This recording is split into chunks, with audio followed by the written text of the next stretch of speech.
Hey there, thanks so much for stopping by Walk with Him. I hope that this will be a blessing to you today.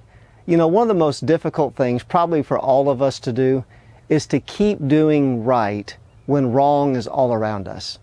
Or better yet, to keep doing right when so many people believe that we would have a right to do wrong. You know, sometimes in life when we were to make a wrong choice or do something foolishly, sometimes people would say this, "Hey, I get it. I would have done the same thing. Who can blame them?"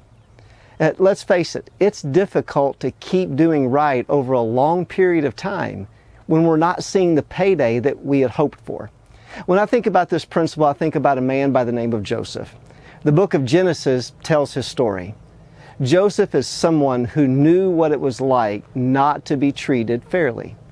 Joseph had a dream, and God had put it in his heart and promised him that he was going to be used and a founder, if you would, of founding God's people in the Israel nation. But you know, it didn't turn out that way at first. Joseph ended up in a pit, sold by his brothers into slavery. And then he ended up in a palace, but yet he was still a slave.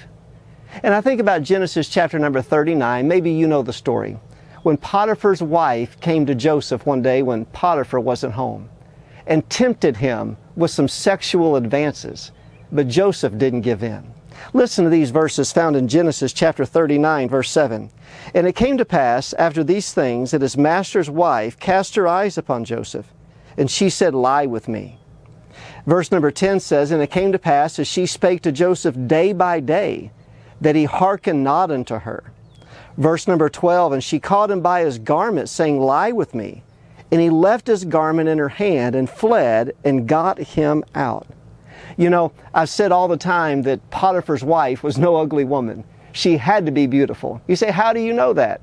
Well, if you were the king, and I say this kindly, would you marry somebody that wasn't beautiful? He could have his pick of the kingdom.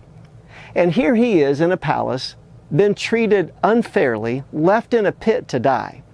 Most of us would have made this mistake. Most of us would have looked around and said, you know, it's about time I enjoyed something. I've done what's right for so long, it's got me nowhere. I'm still in captive.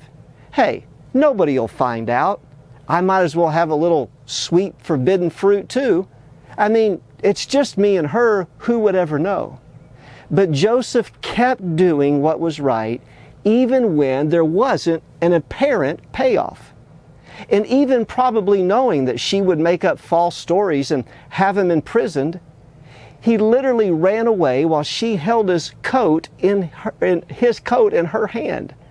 He literally had to pull himself away from her.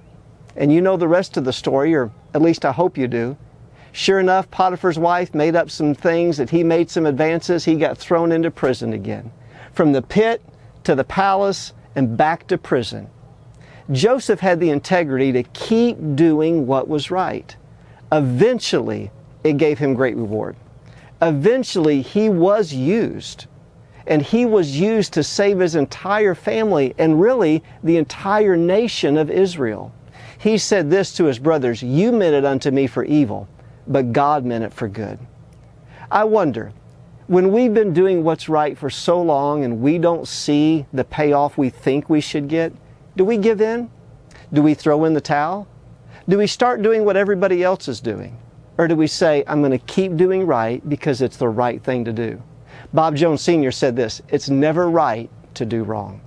I hope that we'll be people like Joseph, to keep doing what's right with perseverance, having the perspective that the eyes of the Lord are in every place, beholding the evil and the good. And He is a rewarder of them that diligently seek Him. In time, He alone will bring us to the place He wants us to be. I hope this has encouraged you, and as you walk through your day, I hope that you will walk hand in hand with your Savior. It'll help you enjoy your day.